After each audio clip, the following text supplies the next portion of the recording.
Bloomberg recently published an article raising new concerns about the MeToo movement. That article claims that some men are now avoiding women in the workplace. And it goes on to claim that some companies are openly expressing concerns about hiring women. We have two labor and employment attorneys with us today, Spring Taylor and Jim Holland, who are with the Fisher Phillips firm. Thanks so much, both of you, for coming. So this is a serious, important discussion.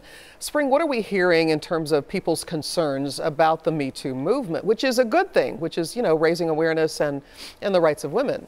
What we're hearing is men wanting to avoid speaking and engaging with women in important meetings or in different client events or things like this because they're afraid that it might lead to a false allegation of inappropriate behavior or sexual harassment. So now women are potentially being excluded from important conversations. Which is another concern, and we don't want that to happen. It's a different type of lawsuit. Yeah. What are you seeing and hearing, Jim? Well, the MeToo movement, as you said, it's a good thing that this is being brought to bear. But one of the things that there are some men in the Bloomberg article talks about how some men are saying, well, I just don't want to be with women because that way I won't be falsely accused. And what we're telling our clients is, just don't be a jerk. Behave and act appropriately. Treat people with respect and dignity. There's always the chance for a false accusation, but at the end of the day, if you treat people right, most of the time you don't have to worry about that. So what's your advice as well, Spring, for women who may be noticing this in the workplace?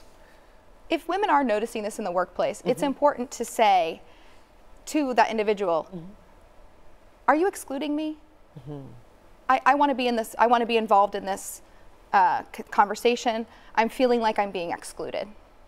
And bring it to their attention, because maybe it's subconscious to some extent. So then we're talking about the corporate leaders who are the hiring, they decide, they make the decisions on who's hired, who gets into the workplace. And so we don't want that person, or that group of people to really exclude women as well. So what should we say to those people, Jim? Well, I think what we end up telling the men in the workplace is, if you wouldn't say or do what you're doing with your wife there, you probably shouldn't be doing it. If what you are saying is being recorded and you wouldn't want it recorded, you probably shouldn't be saying something like that.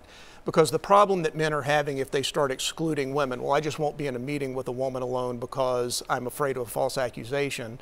You might avoid the harassment lawsuit, but you're backing yourself into a discrimination lawsuit because you're treating that person differently for no other reason than their sex. And in terms of hiring, is that a fear that companies might stop hiring women? Is that something that could happen? I haven't seen it so far in the hiring context. It's more about mentorship, sponsorship, any kind of business that might involve travel, where you're going into outside of the office environments that might lead to those questionable circumstances. And then promotions. Is there any advice for, I know you've mentioned some things that women should, do in terms of asking and confronting and just having a conversation with the men. Any other advice for the women in the situation in the workplace? Well, I think that women should they should expect to be treated fairly and equally. And as Spring says, if they're not, then they should bring that to their supervisor's attention so that they can make sure that they are being treated fairly. But as Spring mentioned, one of the things about traveling with people, well, I don't need to be told if I'm traveling on a business trip with Spring not to invite her to my room to have dinner. If we're going to have dinner, we go somewhere and we have dinner. So again, it's just a matter of being, common sense, treating people with dignity and respect, and usually you can avoid the problems. Well, thanks so much for coming and having the conversation. And